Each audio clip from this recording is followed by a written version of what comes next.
Hey guys, welcome back to another episode of North Alabama Outdoor Sportsmen. We're your hosts, Mike Wells. Chris Goodwin. We're here for another podcast tonight.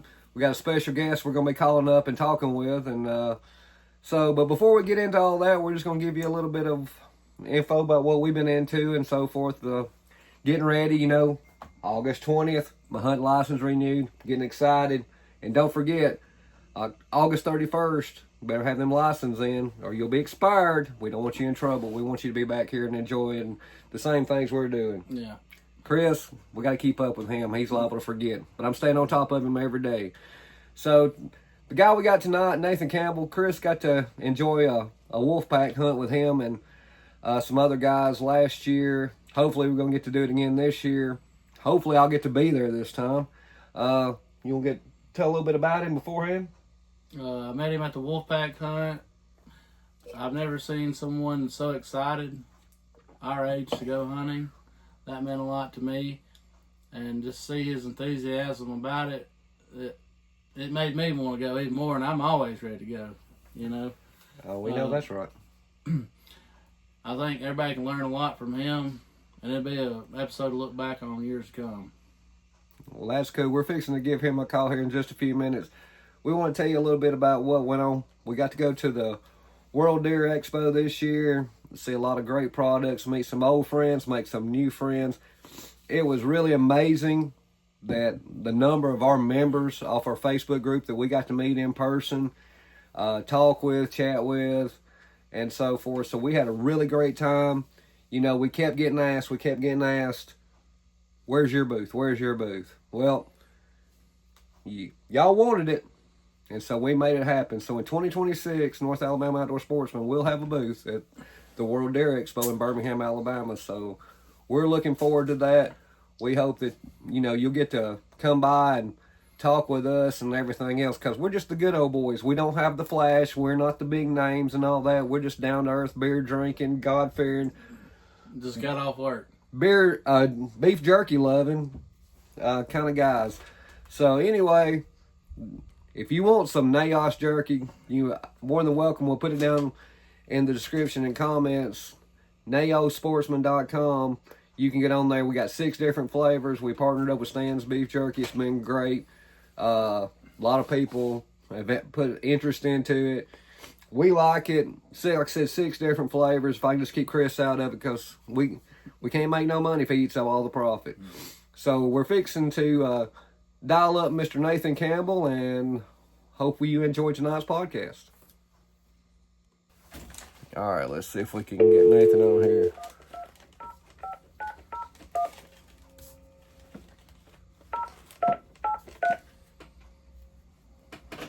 Eight 675 Yeah, 8675309. Yeah.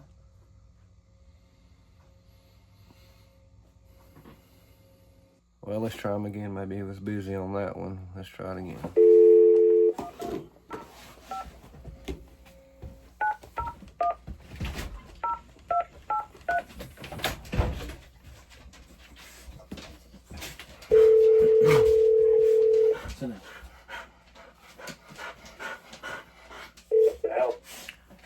Is this Mr. Nathan Campbell?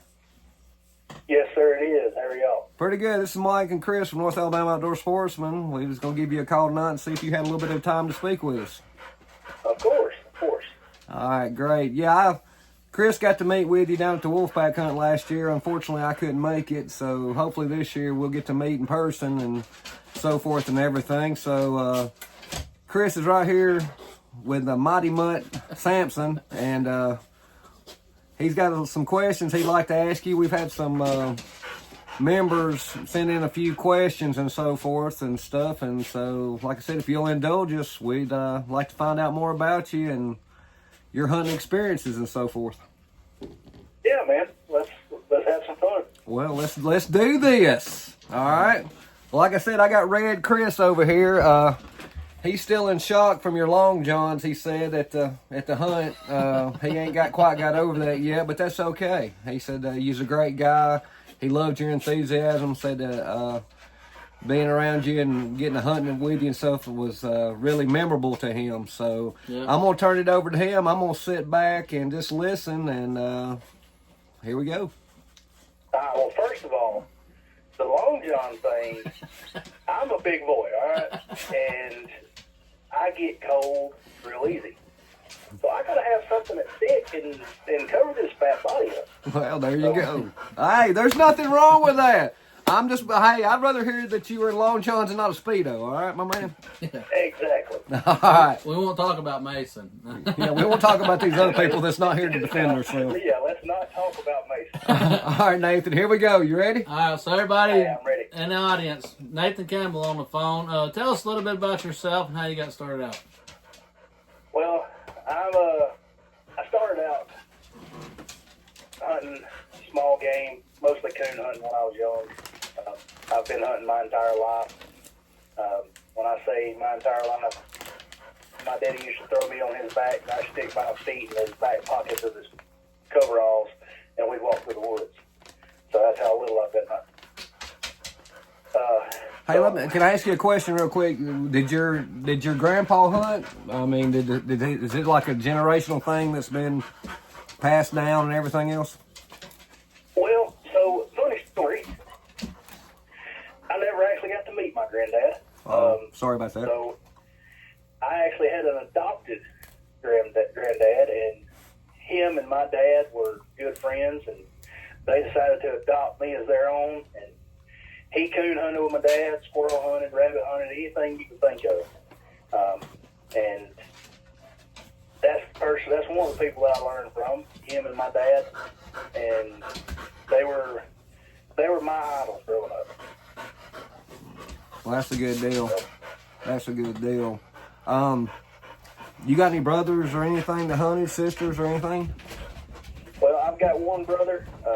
He hunted in his younger days, and once he had a family and everything, he really didn't hunt as much. He kind of fell out of it, and as he fell out of it, I started to get into it more. So I kind of took up the slack for it.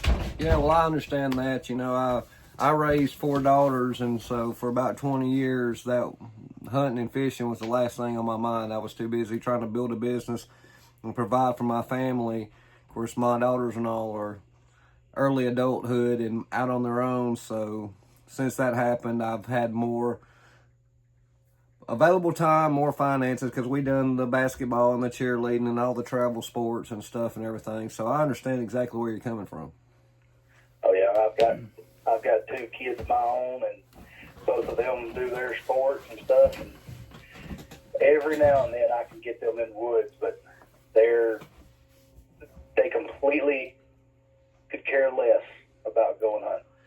Yeah, So, and that's kind of unfortunate. You know, that's kind of unfortunate. That's one of our missions that we try with our Facebook group, which, by the way, we just hit 8,900 members, and we appreciate every one of them who's joined. Yeah. But is to get the youth outdoors and off the couch and stuff. Now, like with my daughters, a couple of them hunt, 2 of them don't. And it wasn't that they were so much on the couch, it's just between cheerleading, basketball, that pretty much seemed like 10 months out of the year. They really didn't have time, and then as they got a little bit older, their emphasis changed to boys, unfortunately, and stuff like that. But I do have 2 that will go, and I'm hoping to get to spend some time this hunting season with one, if not both of them out there. And you know, and just a little background on there. One of my daughters, when she killed her first doe, it was a small doe, and she got ridiculed a lot by fellow hunters, because you know how hunters can be. They can be cruel. And, you know, why'd you kill one so small, da-da-da. You know, to her that day, that was the biggest deer in the world. It didn't matter. It didn't have antlers. That was important to her, and it's really stuck out.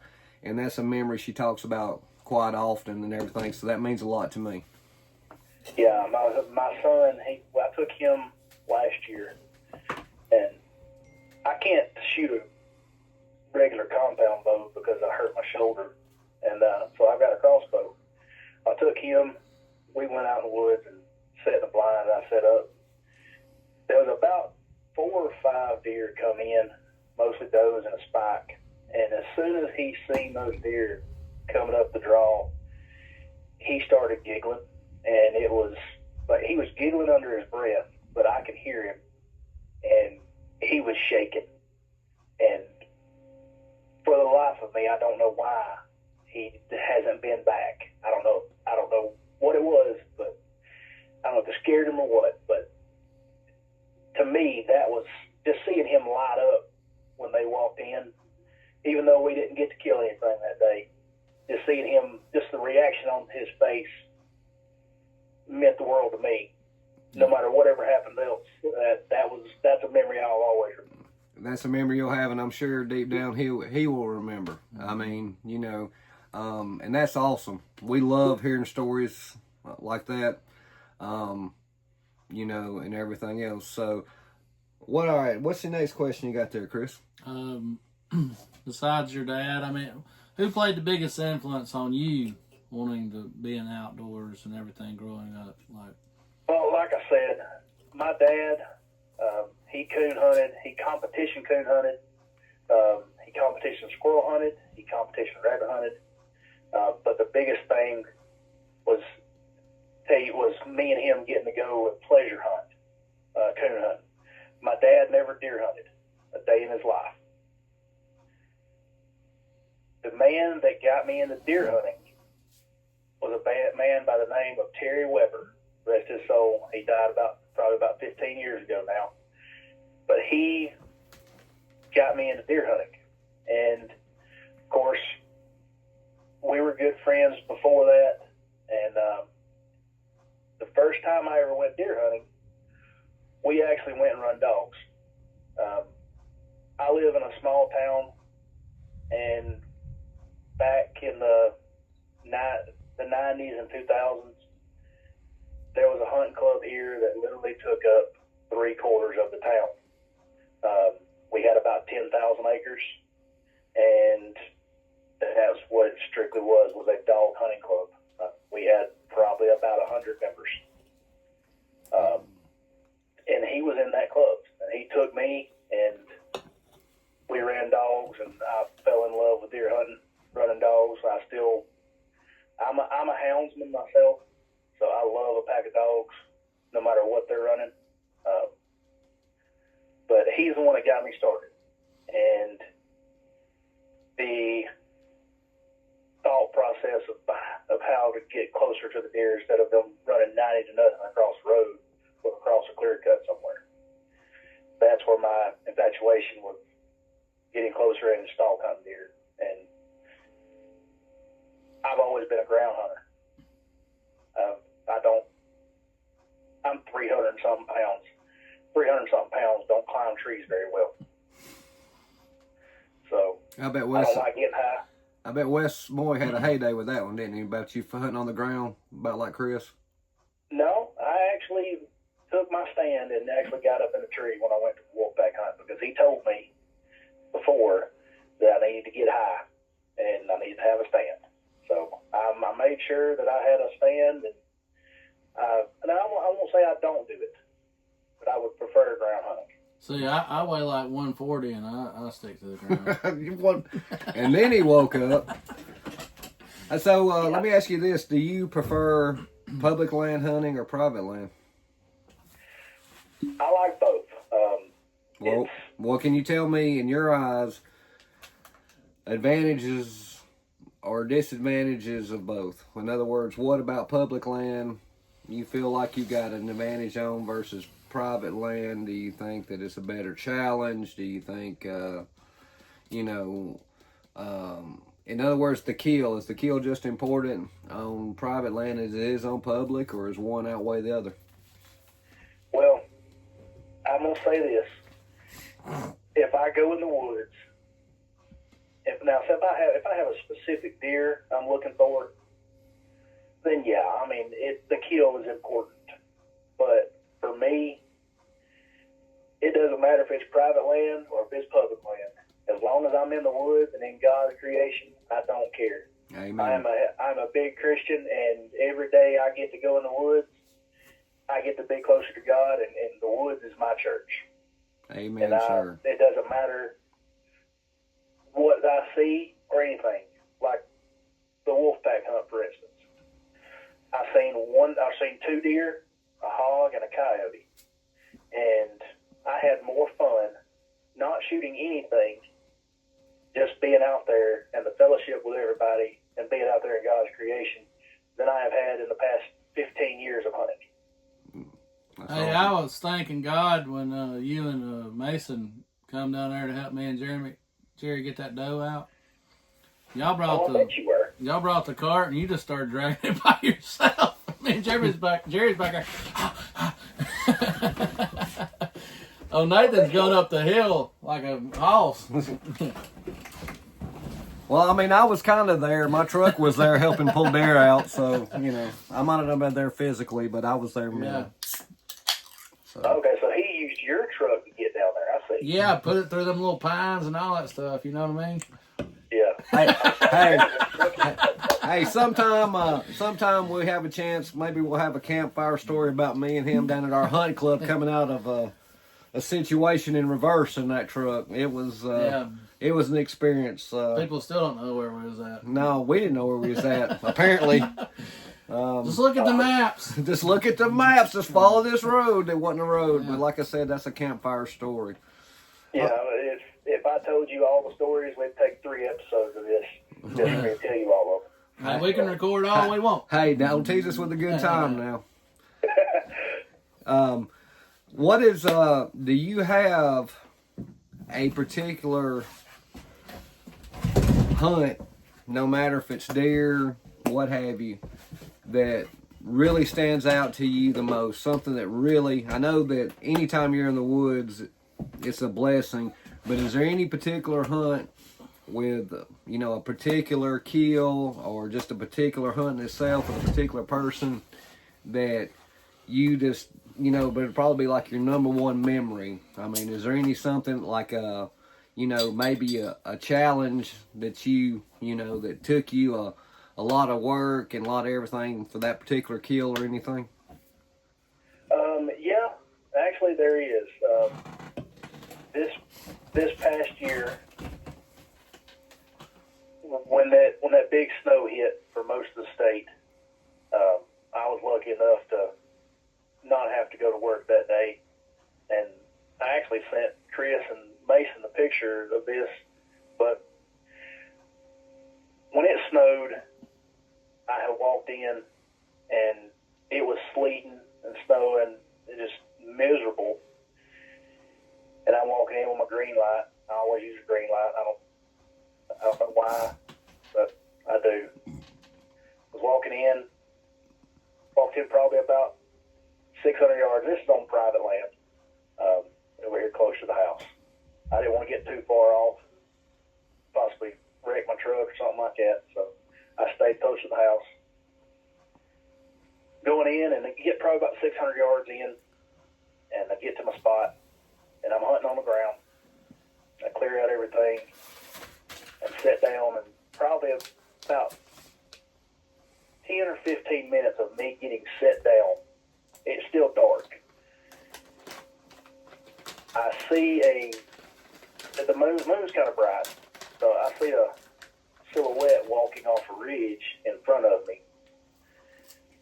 I'm sitting sort of in the middle of I guess you'd say a thermal hub, but it's coming from a clear cut, than where they had already cut on the backside of it, and there's a ridge. Well, I'm sitting off in front of that ridge, and I see a silhouette of a buck coming. He walks across the ridge and then drops off, starts coming toward me. And as he's coming toward me, he gets in the bottom. The snow and sleet and everything stop, and there's hardly any wind blowing. Still dark. And I don't know if he's seen me or what, but he got probably about 20 yards from me. And I can see it was a buck. It wasn't a big one, but he got about 15, 20 yards from me, and spooked, blew, and took off. I'm sitting there. It starts snowing and sleeting again. It's probably around 7:30, 8 o'clock. And I am covered in snow, sitting on the ground. My pants, jacket, head, everything is covered in snow. And again, I see a deer walking on top of that ridge, the exact same way the other one came. Follow the exact same trail. He gets 30 yards, and he's walking straight toward me. And I'm like, all right, I'm not going to let this happen again. And I put it dead center of his chest, popping me, drops like a sack of potatoes. And I'm not a big horn hunter. All right, I don't like hunting trophies. I hunt for meat. If I kill a big deer, or if I see one that I want to kill, then I'll go after it. But I'm a meat hunter. So it wasn't a big buck. I think it was probably a 6 or a 7 point. But that right there was the most fun I've had, and it's the best fun I've ever had. Having one blow at me right before daylight, and then maybe 2 hours later have that one come right in at 30 yards, being able to drop it right there. And you chose to set it out and stick there. Do what now? You chose to set it out and stick there. You know. Exactly. Yeah. Most people said, "Oh, my hunt's over with. I got to leave now." So would you say the one that you killed was bigger than the first one? No.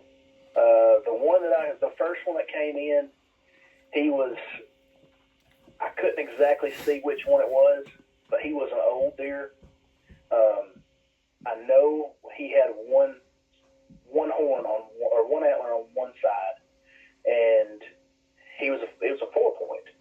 If I remember from the camera correctly, just seeing a silhouette, on his left side he had one spike that was probably about 16 to 17 inches long, and on the other side he had a brow tine, and then the G2, and then his main beam. So he was a 4 point, but he was old. In your opinion, what made those deer travel there that day? Was it pre-rut, rut? What was going on? It was the rut.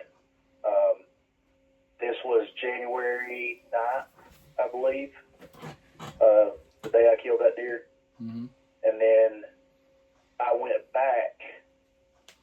That was on a Friday. I went back on Sunday morning before church. Went in, sat in the exact same spot.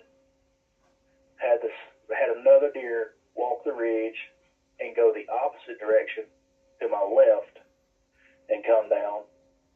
And he was probably about 100, 150 yards. And I had a clear shot, shot him. And I know I killed him because I never got him on camera again. And I found blood. I never found that deer, unfortunately. Yeah. But the day after that, I went to church, come back, and I'm looking for the deer, can't find him. So I walk back to my truck. As I'm walking back to my truck, on the opposite ridge from me, I hear something running. Well, I look, and a doe drops off into the holler and comes up toward where I'm at. And behind her were 2 bucks, a spike and like a 6 or 7 point. And of course, I took my gun out, going to church, and didn't have my gun. I know that's stupid of me, but I was going to look for a deer. I wasn't planning on killing another one that day. Yeah. I'd already was worried that I'd already injured one. I wasn't going to shoot another one that day. Yeah. So, but they were chasing that doe, and they come right past me like I never existed. Well, sounds like you was in a good spot then. From your dog hunting days, what did you learn about deer hunting that you can relate to now? You said you like to sit on the ground or stalk or use a stand, and not run dogs. What's the difference? Because I never got to dog hunt when I was younger. I always wanted to, but like, tell us a little bit difference about all that. Well, the biggest difference is the deer move slower now. You ain't got to be, I mean, you need to be on top of it, but you ain't got to just that split. Got to go, huh? Yeah, exactly. You got to be ready. And just like Wes told me and Chris before the wolfpack hunt, he said some of these deer, they're going to be coming out wide open, and then some of them, they're going to be trotting. You're probably going to have to hit them on the run. So, I mean, that's with the when you've got a pack of hounds behind a deer, I don't think they're going to be trotting. Right. If they are, they're way ahead of those dogs. Oh yeah, absolutely. Did they ever circle around behind the dogs? Yes. I've killed deer that have went across the road from where they jumped, come around, and me see the deer in the road. Them go across the road, go probably about 700-800 yards, make a big circle, and me stand right where they jumped, and that deer come right back. I mean, it's just like deer, just like rabbits. Rabbits do the exact same thing. They will run a trail and circle back around, or they will go up and then come straight back down the exact same trail they came on for a distance. But right before the dogs get there, they will jump, I don't know how many feet off of that trail and throw the dogs off. So the dogs are running and trying, it seems like they're hitting a dead end. Okay. That's an excellent point. Do you use any other factors like moon phase or anything in that when you're planning out your hunts? So I don't use moon phase. I use moon position. I usually try to get my hunts to where the moon underfoot, I want the moon underfoot between 7:30 in the morning to 10 o'clock, depending on where I'm at. And if I'm hunting public land, I want the moon position from 10 o'clock underfoot, 10 o'clock a.m. to 2 p.m. That's what I've noticed is the biggest thing. I've seen more deer with that I have any other time. Okay. Why would you say that is? To be honest with you, I have no idea. I hate to be the spoiler there, but I have no idea. That's something that I picked up on, and I just carried it on, and I guess because I think it works, then that's what I've got. Yeah. Yep. But I think from the research that I've done, there's something to do with the gravitational pull or something of the moon. I know there's no gravity on the moon, but there's something to do with the gravitational pull that it makes the deer get up and move more. It makes the tidal waves in the ocean, huh? Exactly. It's just like the high tide, low tide. And the deer 72% water. That's awesome. Ish. So it should have some effect, I think. Also, I agree. And then also back to your point on the public land, you said 10 to 2. Most hunters might be going to get their jack sandwich or their peanut butter and jelly, and I mean, not saying that the position ain't got nothing to do with it, but that'd be a good time to stay in the woods also, too.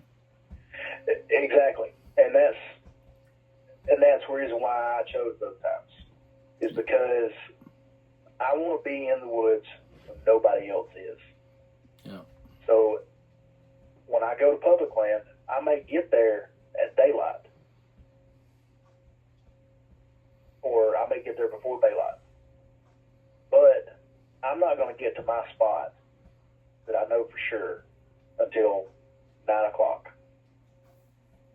And from 9 until 2:30 or 9 until the end of the day, that's where I'm going to be. And that's probably right when a thermal switch, huh?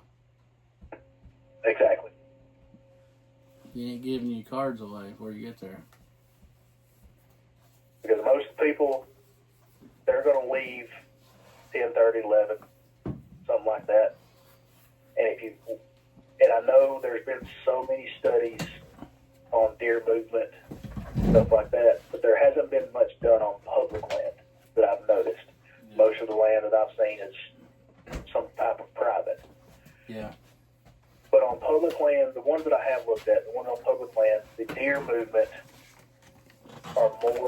the deer move more after 10:30 or 11 o'clock. From 10:30, say, to 2, the deer movement are more because of the pressure. And I live in St. Clair County. I've been to Chalk Lock Management Area and literally have sat there and watched deer after everybody's left. Watch deer walk across the walk across the roads where a truck had literally just pulled off from. Me driving down the road and see the deer crossing, and it being 12, 1 o'clock in the day. I believe it. They've been through it a year or two, huh? Exactly. And that's the thing, is most of these deer that are doing that are older deer.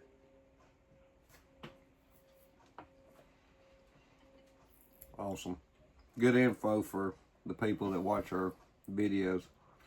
What else you got for him? I know you had a list of stuff. Well, I was enjoying all that. Let's see. Come on, Jacob Jr. Oh. Y'all stay Southern.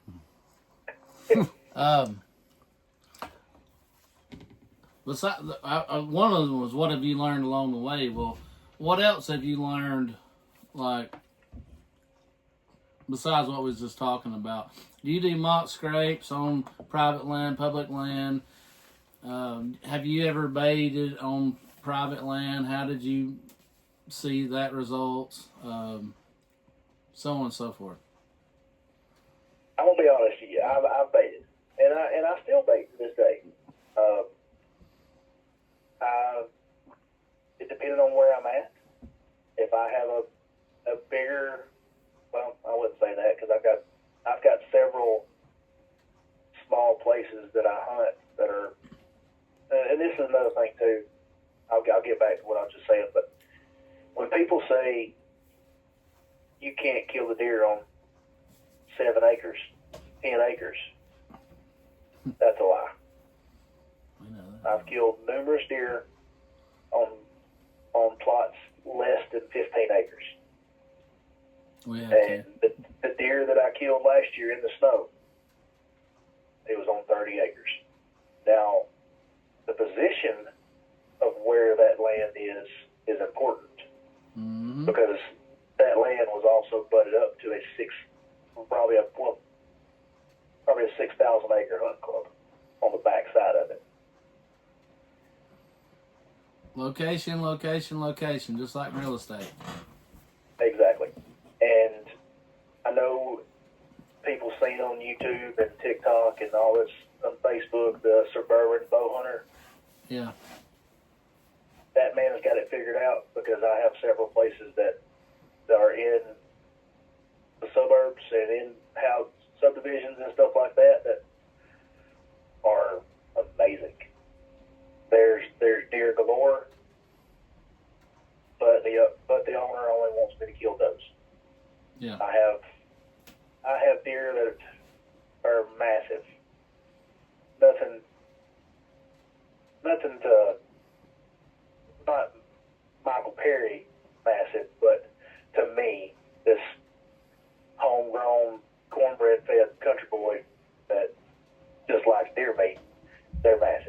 Yeah. But I don't forgot what I was saying now. No, you're good. We got 3 good ones for us on a 2 acre, a 5.5 acre, and then a 7.8 acre. I've got a piebald on Okay. 7 acres that butts up to 35 acres, and then on the backside of that is the river. Like I say, these are just right in the right location, and it's hooked up to everything. And if it was just 2 acres over here, it wouldn't be worth the crap. You know what I mean? Exactly. It's all about what's surrounding the property. Yeah. Not necessarily what's on the property that you're hunting. But if you look at, if there's what, like this place, the one place I have, you have a river on one side. There's 20 or 30 acres between the river and where I'm at. But on the opposite side, probably 1,000 yards up the road, you have a big cornfield. So, I mean, I'm right between the river and the cornfield. So they come between there all day long.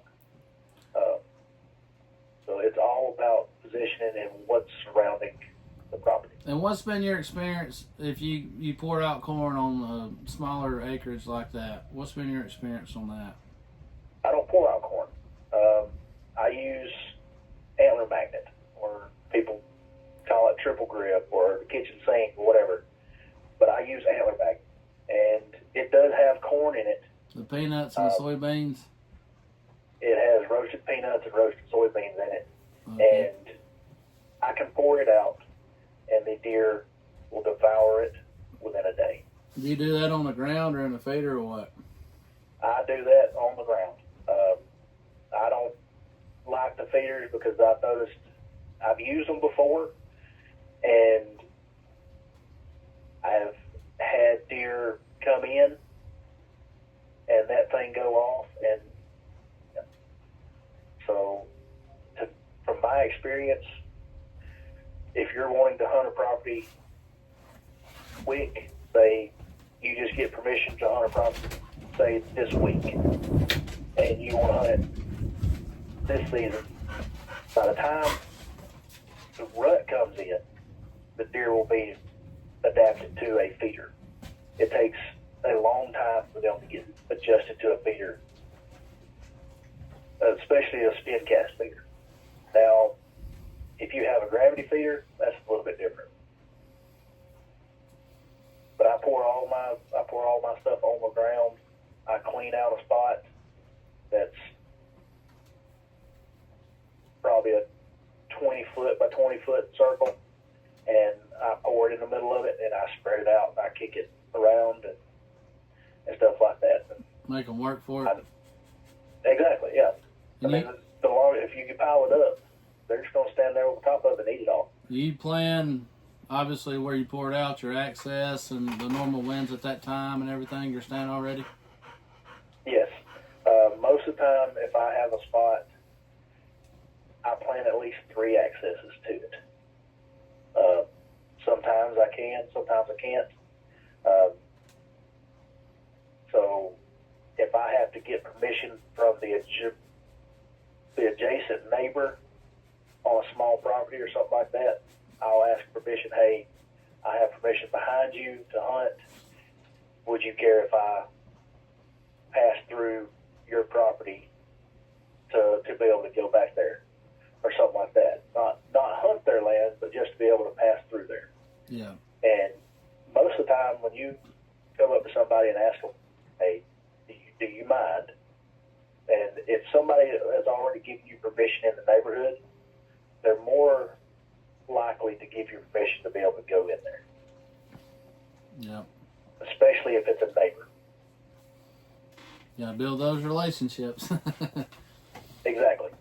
And you're also not only building a relationship with that person, you're building on the relationship that you have with the property owner that you're hunting on.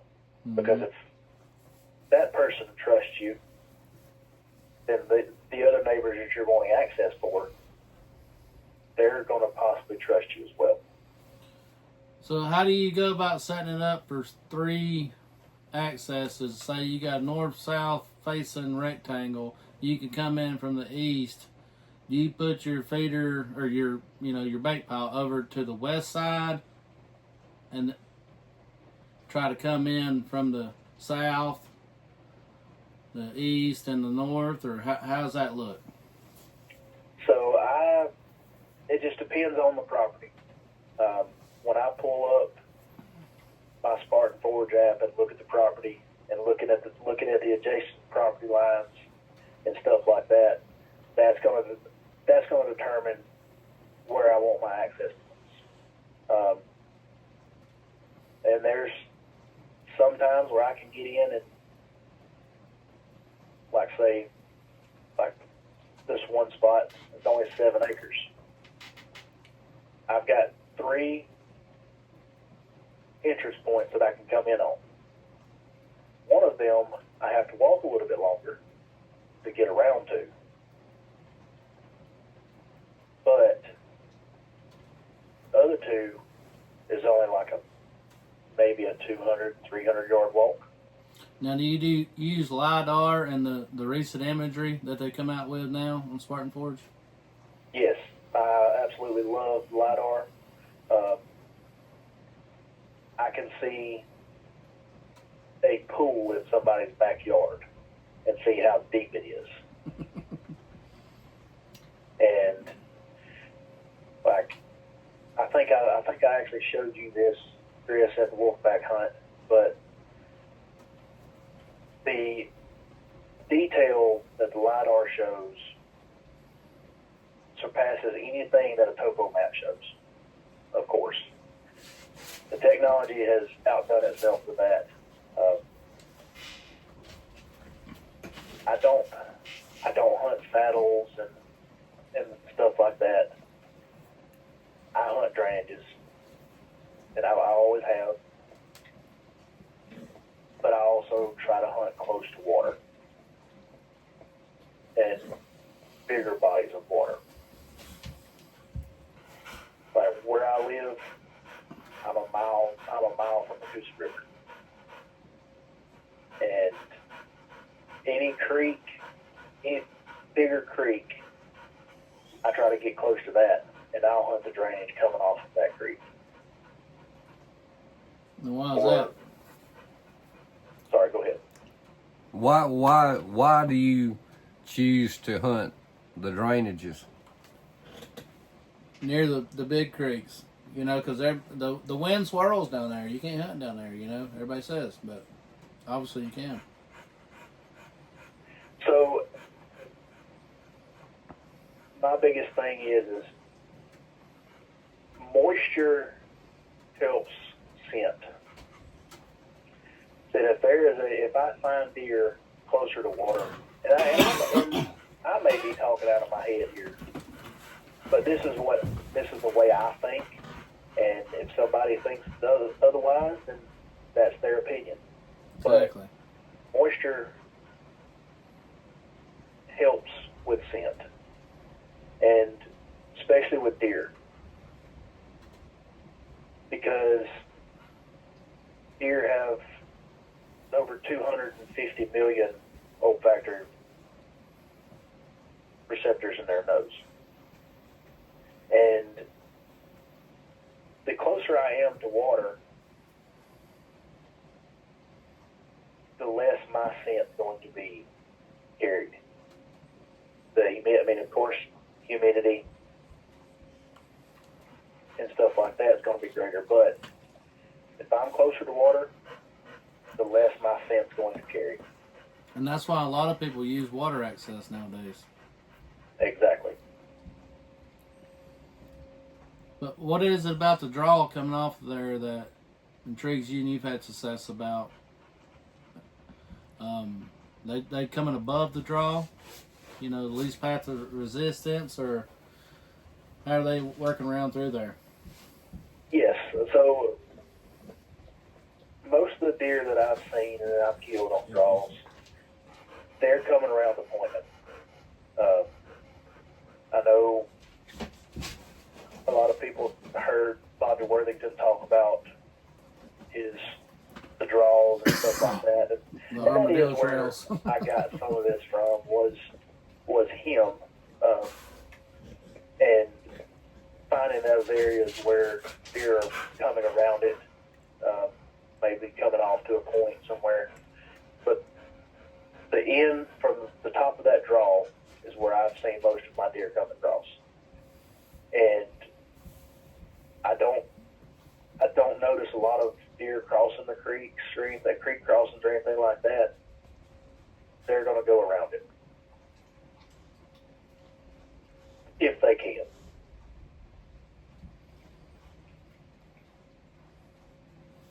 So basically, the creek crossings are technically, say, a lot of does crossing here and there, heading up the draws or the points. So the buck can cruise that natural contour line, it hits the head of that draw, and smell it all without having to go down there and back up there and around there. Yeah, I mean, especially in the heat of the day with thermals pulling. I mean, of course, you're going to have some thermals pulling down in the draw, but a lot of it's going to be, for the heat of the day, it's going to be coming up.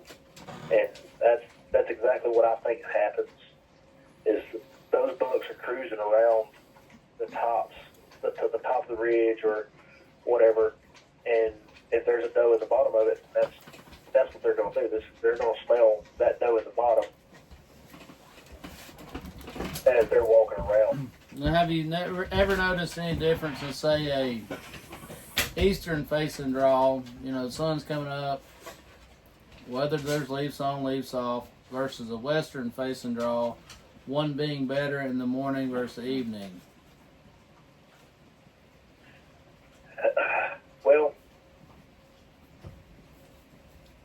I'm a morning hunter myself, so I don't go very often in the evening, but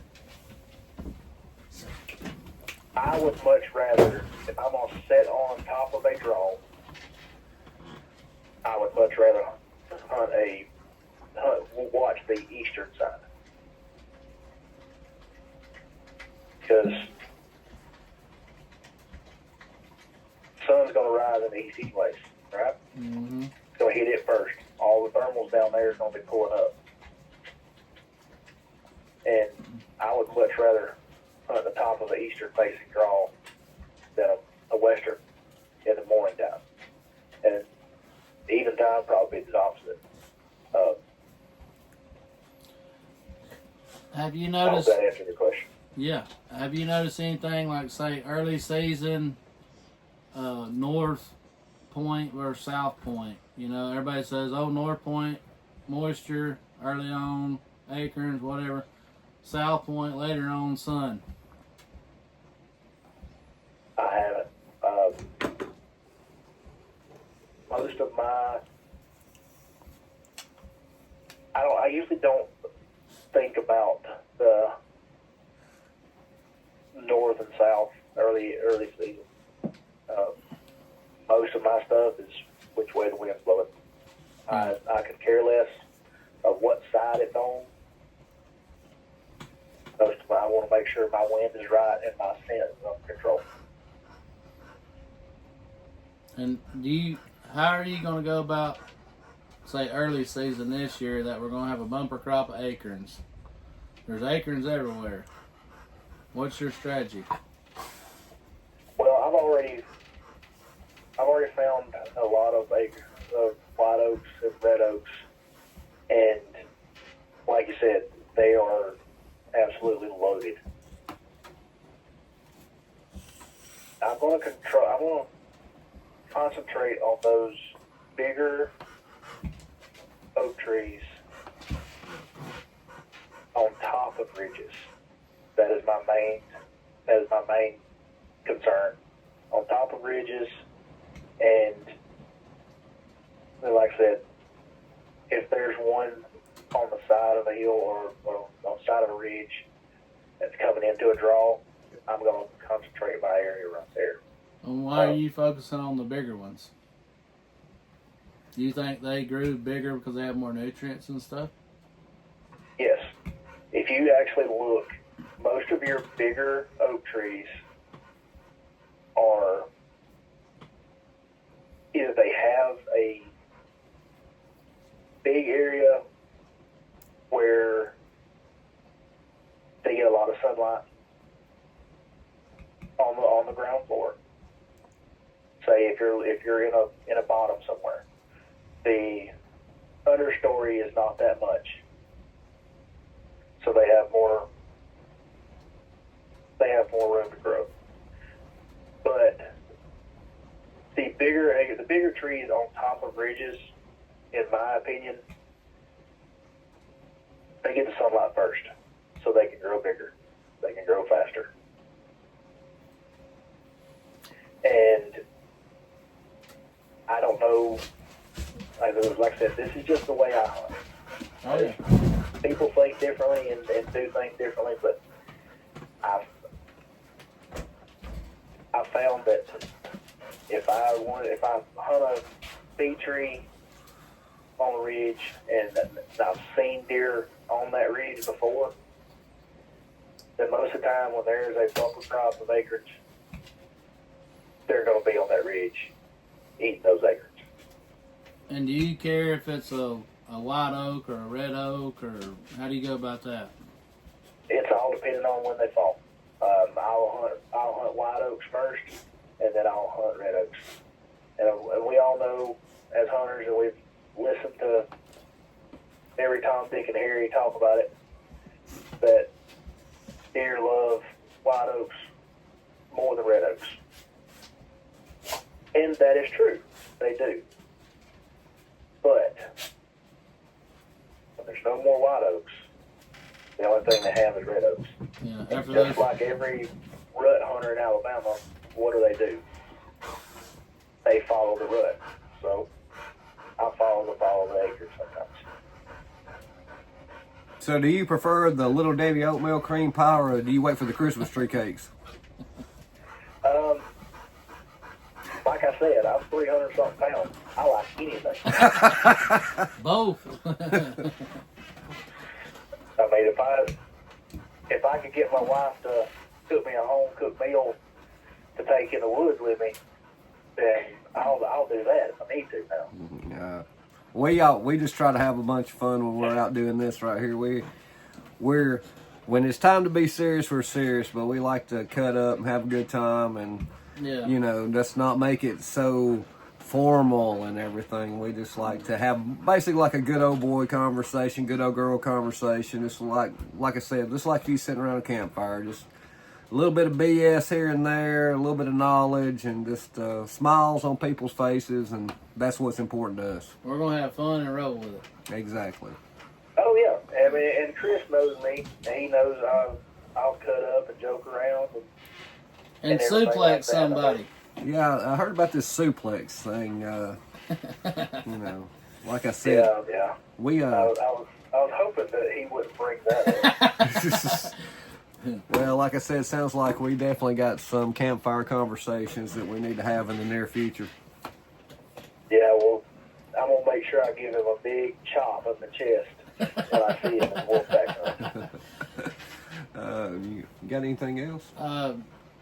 Is there anything else that you feel needs said and maybe inspire a young hunter? Or? That's what I was going to say. If you had any advice that you'd give to someone brand new into hunting, don't matter their age, but brand new to hunting, or let's just say hunting in general, or someone that just has started, is very green at it, what would be some advice that you would give them? The main thing that I would tell somebody, and it took me a long time to figure this out myself, because, like I said, my dad didn't deer hunt, and my other friend, rest his soul, he run dogs, so he didn't have to worry about it, and that's your scent. To make sure that you have some sort of regiment, not just during deer season, but before deer season, with all of your clothes, with what you eat, because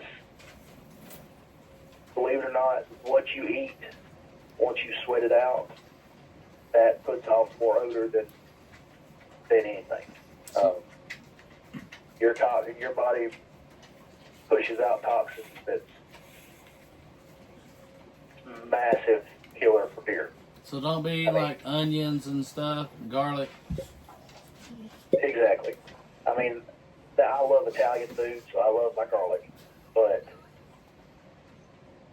I make sure that I take care of my scent by washing in the right soap, washing my clothes in the right stuff. I've used everything there is under the sun to kill my scent, and nothing I have found comes close to just using pure baking soda, washing your clothes in that, and then all free and clear detergent. That's the only two things I use, and that is every bit of clothing I have, from my backpack to my socks to even the towel that I use to dry off with in the shower. Now, is that the stuff you had down there at the Wolfpack hunt? The all free and clear? Yep. Okay. Yep. I make sure I wash all of my stuff in that, and I will spray down. I use the spray bottle of some of the big name scent killer and scent blocker and all that stuff. I'll use their bottles, but I'll rinse the bottles out and I use my own personal stuff that I make. Yeah. And all I do with that, if anyone wants to know, I just take pine needles, because most of the places I hunt, there are pine trees everywhere. So I take green pine needles, I'll take a bunch of them, put them in a bucket and let them soak, and then I'll pour that and boil it and get all that scent out of those pine needles, and then I'll strain it and put it in the bottle. That's what I use to spray myself down. Yeah, there's plenty of pine thickets. Yeah. But that is the biggest thing. If you can control your scent, then you have a higher probability of getting closer to deer. Like I said earlier, when it was snowing that day, I had 2 deer, one at 20 yards before daylight, and one after daylight at probably about 30 yards. And me sitting on the ground. And the one that I shot, he was about to get into my scent cone, but he wasn't just there yet. But I've had them come within feet of me and never smell me.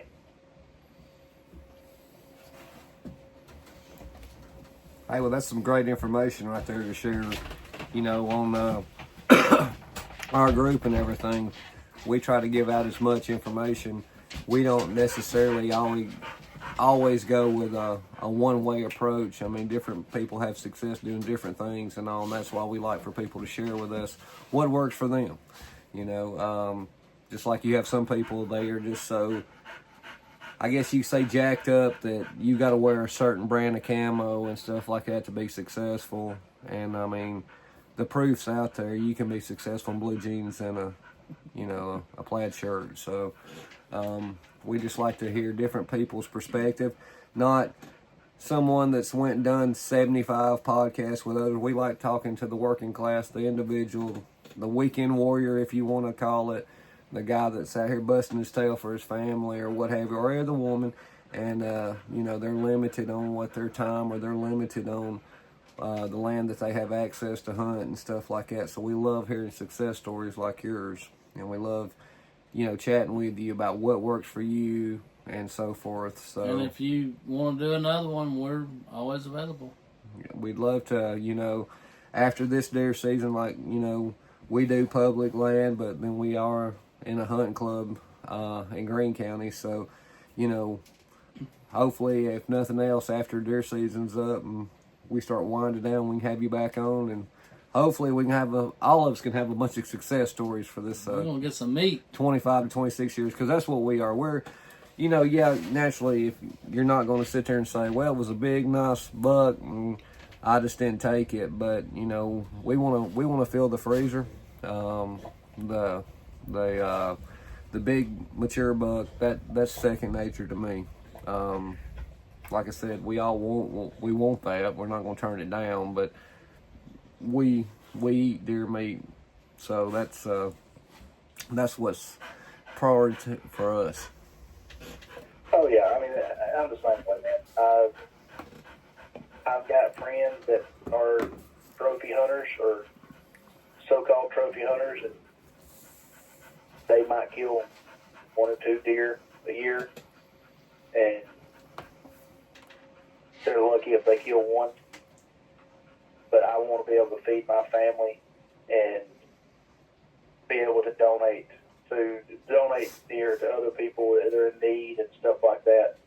And also, I'm like y'all. I love being able to teach kids about the outdoors and stuff like that. No matter if it's deer hunting, squirrel hunting, rabbit hunting, coon hunting, it doesn't matter. I just like being able to be out there and being in God's country and just enjoying it while I can. But there's gonna come a point where I'm not gonna be able to do it, and all I'm gonna be able to do is just talk, not be able to show. And I'm glad you said that, because I'll tell something that most people don't know about me. 2 years ago, I had to sit on the couch for 2 years. I couldn't walk. Couldn't put no weight on my leg. Had to have 4 knee surgeries. And I can't really talk much other than that about it, as it's still ongoing and stuff. But I sat on that couch for 2 years, and I couldn't deer hunt, what is something I love to do. And I could watch people online doing it, and I lived through those people doing it. And I was only 33 or 4 years old at the time, and I couldn't get out there and do it. So I figured that would be how it is for, say, a 70, 80-year-old guy that can't get out there and do it. I kind of seen it through their eyes, and it kind of hit me in the heart that you need to go about a different way, because one day you won't be able to get up there, stand up, and get out there and do it. You know. And, yeah. Well, my dad, the last 2 years of his life, and this is going to sound, you're probably not going to believe me, but the last 2 years of my father's life, he never ate a single thing. All he drank was water. He was on TPN, and he had a colostomy bag, and I sat there and watched him go from being able to outwalk me, being right out of high school, played football in high school, and in good physical shape, being able to outwalk me to a tree to go shoot a coon out, to being that and weighing 89 pounds when he passed away. And once he stopped hunting, it just seemed like he just dwindled down. And I know everybody says if you stop working, you die. stop moving, yeah. I mean, to me, the same thing goes for hunting. That was my thing. I said, when I get off this damn couch, I ain't sitting back on it. I'm going to be doing something. Oh, yeah. I'm never going to retire from work, because I'm going to be doing something somewhere. Yeah. I'm gonna have to work till lunchtime on the day of my funeral. Mine's gonna show up late. Yeah, I'm gonna show late. Yeah, because I'll have a job to do. Tell them to hold up just a few. I'll be there shortly. Yeah. But hey, Nathan, it's been great talking to you. I appreciate your time. Appreciate you talking with us about your experiences and so forth. And like I said, looking forward to meeting you soon. And all. And you know, you got anything else? That's it. So, like I said, we appreciate it. This will get edited and so forth, and we'll have it out up on our YouTube channel. The day of this taping is Wednesday, so it will be out Friday afternoon. So if you'd like to take a look at it. And folks, if there's anything that you'd like to buy from our store, which helps promote the activities we do with our youth, like I said, you can go to naisportsman.com. There will be a link down below, and feel free to come back anytime. We appreciate you. If you're new, if you'd like to hit the like and subscribe button, that would really help us out on YouTube as we continue to try to grow our YouTube channel. Like I said, we just hit 8,900 members on our Facebook group, and we're striving just to continue to grow. You got anything else? Once again, we appreciate you coming and hanging out with us, talking to a great guy, Mr. Nathan Campbell. And anytime that you want to come back and live through the eyes of the North Alabama Outdoor Sportsman, we appreciate it. We'll see you soon. Thank you.